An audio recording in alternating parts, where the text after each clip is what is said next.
hydroelectric dam was opened back in 1991.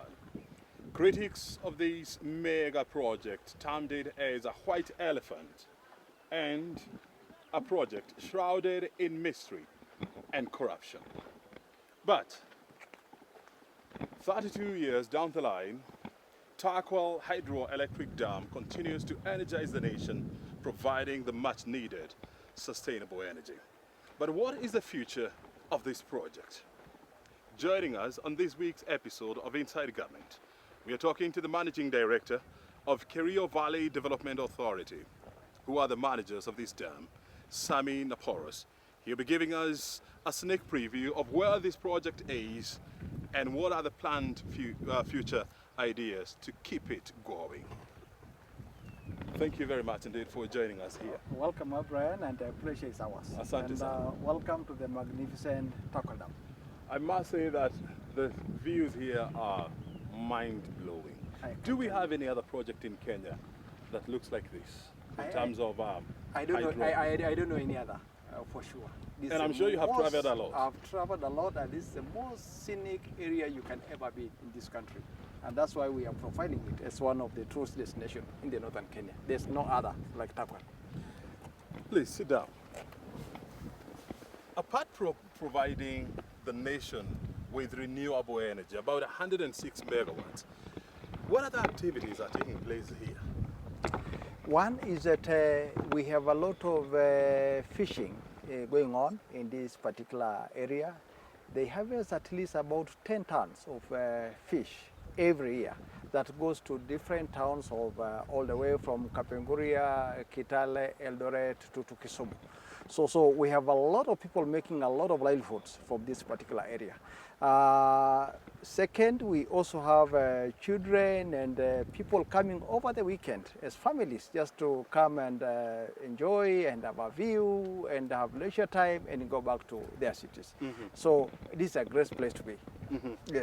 And you're talking about tourism activities here, and definitely, I mean, this place qualifies to be a top tourist destination here in this country. Are there plans, or are you working with institutions like the Kenya Tourism Board to market this place as a zip-lining destination, as a paragliding destination, and of course, as a cruise ship business? Well, we have started negotiations, and we have several meetings on how do we require to profile this particular area as part of the Northern Circuit tourist destination. And we had issues of insecurity at some point, but thanks to the government, they have the boots on the ground, and I can assure you that the area now is calm and activities can resume. So we believe that that's something that is doable. We have identified areas for mega hotels. We as KVDA, we are establishing a training center here at Tarkwell that will begin probably in the next 3 weeks, that will be able to accommodate about 300 people at any time as a training center for northern Kenya, for a facility that you can come and have training and come to the lake, see what's happening in the lake. And I can also maybe just inform Kenyans that this place has also been identified by the presidency as one of the state lodges that probably this coming financial year will also be up and running. So they'll begin the construction of this particular place as a state lodge. So there'll be a number of activities happening within Tarkwell as a tourist destination, as an economic venture for this great nation. Help us understand the magnitude of this project, because I mean, you need to be here for you to see what I am seeing. You know, you have miles of water, you know, stretching from where we are. You were telling me that if you were to go to the source of this dam, how many kilometers are those? 60 kilometers, I can tell you that, and the major catchment of the rivers coming towards Tarkwell, which is mainly Swam and Tarkwell, is Elgon Mountains and parts of Uganda. That's where the catchment is. And the dam is 60 kilometers square, that is massive, covering 2 constituencies, that is Kapenguria and Kacheliba. And I can tell you it's the lifeline of the communities living in this particular region. Let's forget about, you know, the power generated by this dam, I mean, which goes to energize the whole nation. But in terms of the socio-economic benefits of this project to the local communities here, how can you term them? Number two, of course, we have a major irrigation that was conceptualized earlier, that is Lower Turkwell Irrigation Scheme, about 10,000 hectares. We are now, as I said earlier, that we are working with the presidency to see that that particular project come to fruition. However, we have a number of smallholder irrigation that are still benefited from this water. We have Loyapat, which is just about probably 30 kilometers from here, and then we have Katilu as you go towards Lodwa. So those are the communities that are able to tap into this water, and they are able to use it for food production and the water supply. However, this place has also been earmarked to support the Lockshire oil fields, that our crude oil requires a lot of water for it to be pumped, and there are plans to utilize the water from Turkwell to support that economy, that is oil exploration and oil pumping to the system. Help us understand, I mean, the idea of having a major irrigation scheme downstream, what was being called the Turkwell Irrigation Project, you know, it has taken years, you know, before it takes off. Why the delays? Is it an issue of funding? What is not happening? One, unfortunately, for many years, this place has been experiencing a lot of insecurity because we are in the borderline. So there was always conflict between communities and a number of issues. But I'm glad that that is history, and the government, led by His Excellency the President, has earmarked the Lower Turkwell as some of the programs that will be started during this particular tenure. And we are happy that he has marked, and that's something that we are discussing to be implemented under PPP. And a public-private partnership. And I think we have already gotten some interest from different countries that they want to partner with KVDA and the government to see that the 10,000 hectares is put under crop.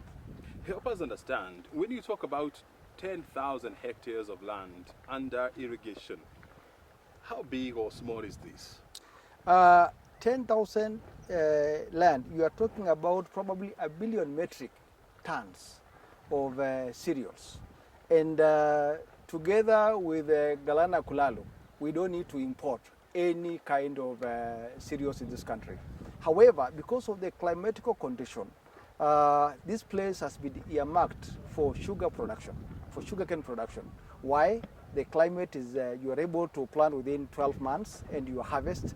The climate is very good, and there is also abundance of water. So we are thinking that the 10,000 hectares could actually be put under sugarcane plantations and a factory be established.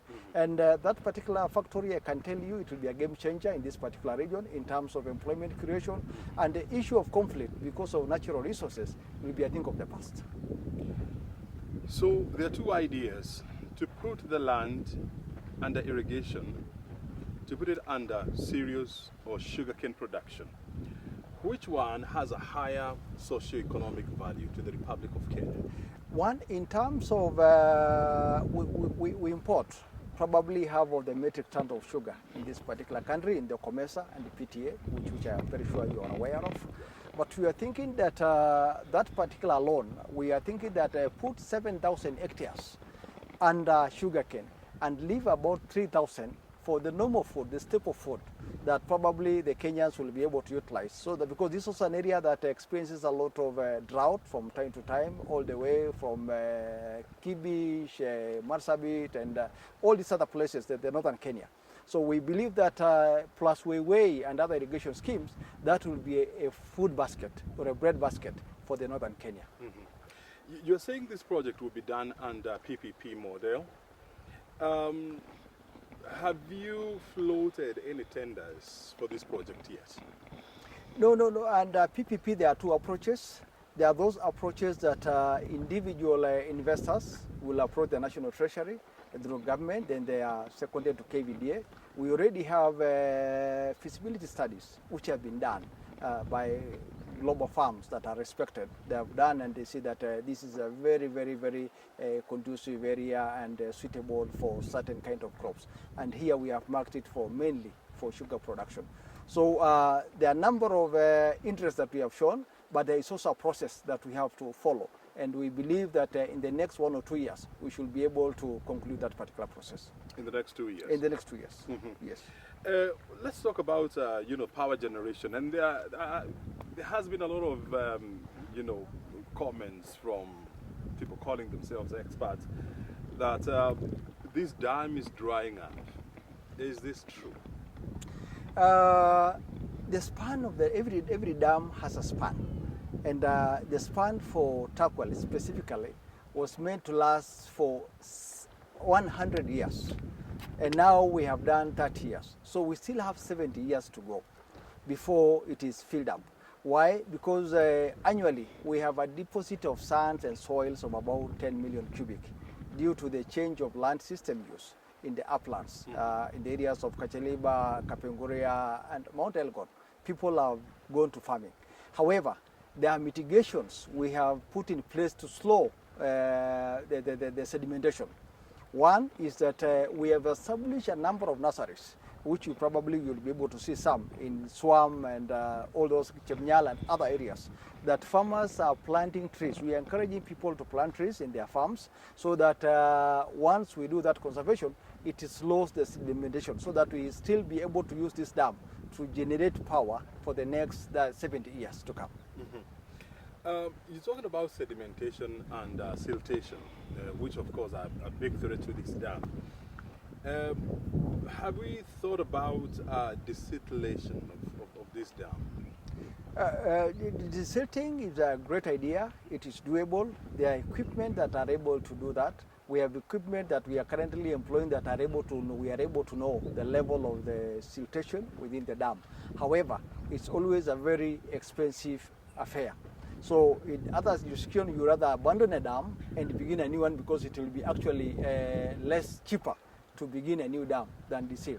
However, we are thinking that the next few years we'll get good technologies that probably will be able to do desilting without having much cost going to desert. Yes. I mean, when you look at this project, forget about the controversy that surrounded the construction of this dam. I mean, it shows what as a country we can afford to do and we can manage to do. I mean, if we become focused and serious, have we managed to construct any other projects, any other hydro project like this in the Republic of Kenya? I think the latest one, which was done after Turkwell, we had Sondo Miriu, which came up, which is gets a bit smaller than this. But indeed, we are able to invest in these particular dams, the larger dams. And I'm happy that His Excellency and Cabinet has approved the construction of Aror and Kimwarer. And now we are in the last stages of negotiation in terms of pricing. And we believe that in the coming year, the beginning of the new year, we should be able to go back to the site and the construction. So these are major socio-economic drivers of every nation. And that's why probably a country like Ethiopia, the Renaissance 2 dam, they are ready probably to do anything to ensure that that dam is done despite the controversy, because they know the impact that in the next 200, 500, 1,000 years, these dams will be the lifeline of the communities living in these particular areas. And I like the fact that you have brought in the issue of Aurora and Kimwarel Dam, and there were supposed to be major projects. I mean, we've wasted about 4 or 5 years of this project. When do you plan to break ground for the construction of these 2 dams? Brian, I may not have the details, but I can tell you up to now as we talk, there are teams working around the clock to ensure that by next year, those dams are up and running. Next week, we are beginning consultations, barazas, with the local stakeholders, mainly those people that will be affected, the beneficiaries of the dams, in those specific areas. So it's a process, and I can tell you, the train has already left the station. You see, in Africa, when you talk about big dams, you talk about the Aswan Dam and the Renaissance 3 dam that was just constructed the other day by Ethiopia. I do not see the reason why Kenya should not be featured in that list if in 1991 we could afford to do this. You're watching Inside Government. A short break is well deserved. We'll be back with more.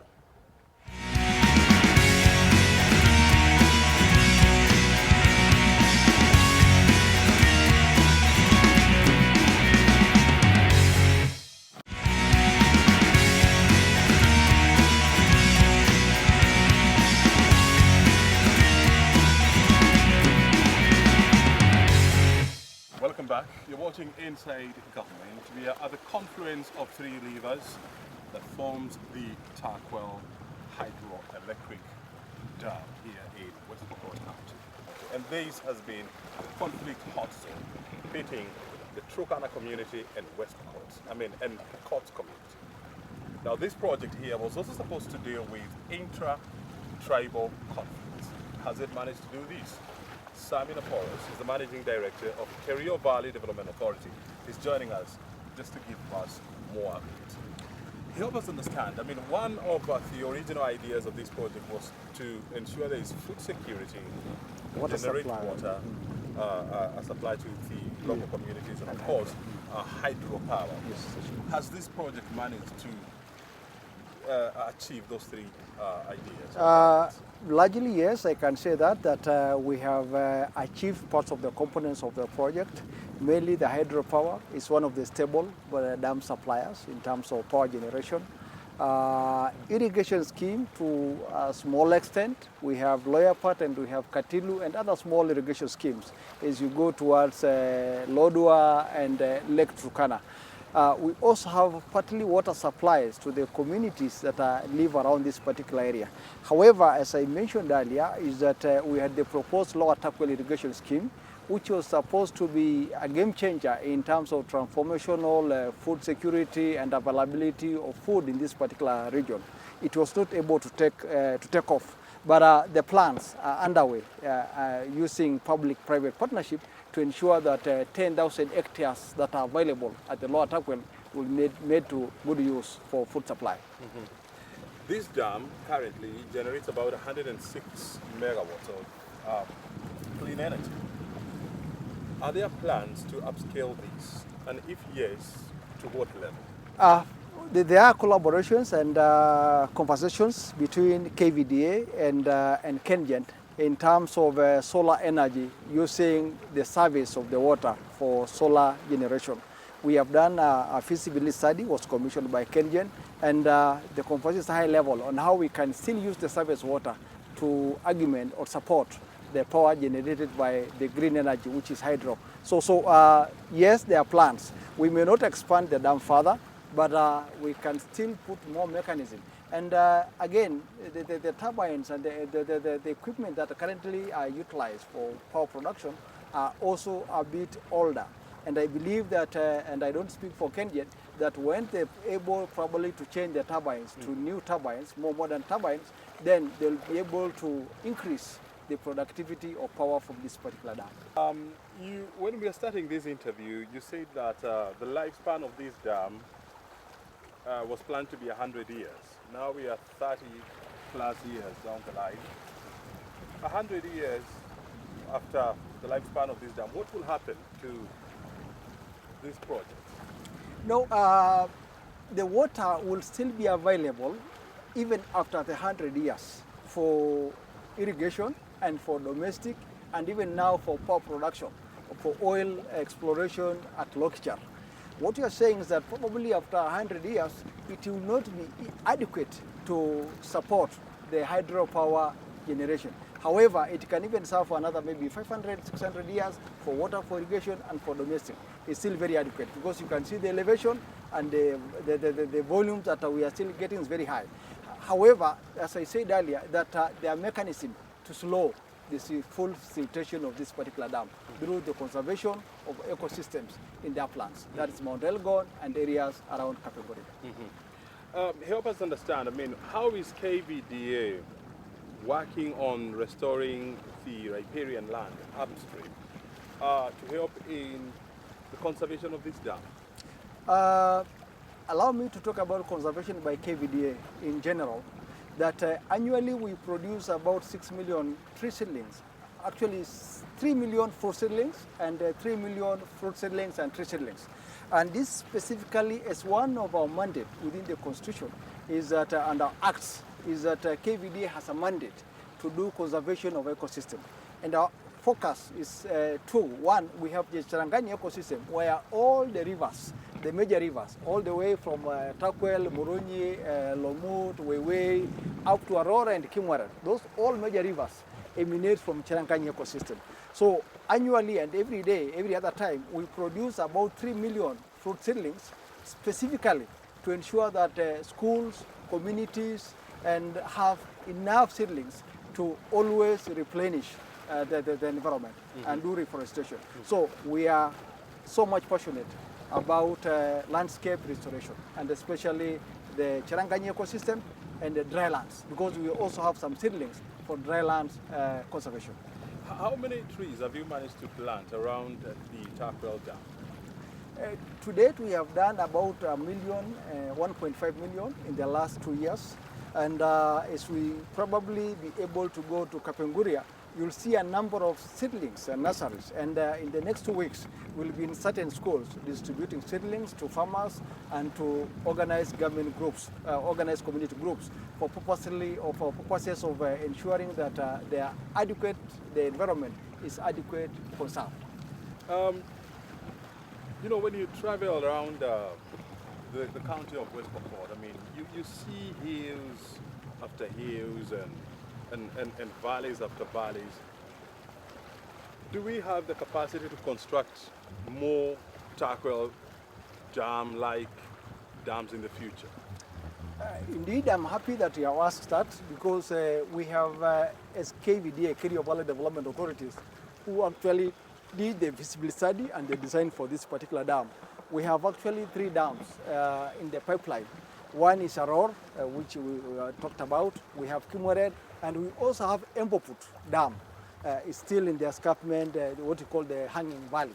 So those specific dams, once they come to completion and they are able to be in operation, then they'll be able to sustain all the livelihoods of people living with the northern Kenya. And before I let you go, I mean, this project here is not just about power generation and food production. I mean, it's also supposed to be a peace and cohesiveness creating kind of a project. How has the local community here embraced this project as their project? I think I'll talk about largely the peace programs that we carry out along this particular, the Kerio Valley. Because, of course, the Kerio Valley is known to be a bit volatile. There's always conflict between the course of communities. And the reason for conflict, I can say, largely, if you ask me, is because of the shared resources. There's a competition for resources. So apart this particular project, that we have done other dams in other areas. They may not be as big as this, but there are incentives for peace. That once there's sharing of that particular project, in itself, it becomes a bait and a drive for communities to coexist. In the areas that we have done the irrigation scheme along the valley, all the way from Kapsuet, Chepkom, Lomut, Weiwei, and Napo, is that communities from different, people from different communities will come and work and share. They now realize they actually have a shared destiny as a people. But MD, 20, 30, 40 years down the line, what do you think will happen to this dam? And how do you anticipate or envision this dam to look like? 2030 is that one, the systems actually will be able to produce more power than we are producing now. We are now producing 106. We'll probably be able to triple, because the systems will be, the technology will have increased. We'll have invested a lot in green energy in terms of solarization of the panels, and even use the waves of this particular dam to generate power. Number 2 is that this is the place to watch, the space to watch, because all this land in the lower Tarkwell, the current conflict area, will be under irrigation, irrigated agriculture. And that is massive in terms of feeding the nation and in terms of creating employment for the communities that is living around this particular area. So this will be probably, for those who are watching, is that this is the best place to invest in terms of ecotourism. So this also will be a must-see destination in terms of tourism in the region and in the entire country. There is no place like Tarkwell in terms of the scenery, in terms of the waters, and we are also happy and glad that the government has proposed this place as a state lodge. That will also be part of a state lodge. So in terms of security, this will be the most secure place in the country. Anything else? Nothing much in terms of the water supply is that the oil fields are already utilizing, will begin to utilize this water. And as we do the lower irrigation, is that we'll be able to pump the water for domestic and livestock to every village up to Turkana East and Turkana South. They'll also be able to benefit from the water that is emanating from the Takwel Dam. Very good. Thank you very much, Mr. MD, for Pleasure, joining us sir. here at the Takwel Dam and for your insights. Karibu, and the pleasure is always ours to have you at Very Takwel Dam. good. We've been talking to Samina Porras, the Managing Director of Kerio Valley Development Authority. Our venue is the scenic Kerio Valley or Takwel Hydroelectric Dam here in West Pokot. My name is O'Brien Kimani. You have heard it all from the man himself. Thank you for joining us.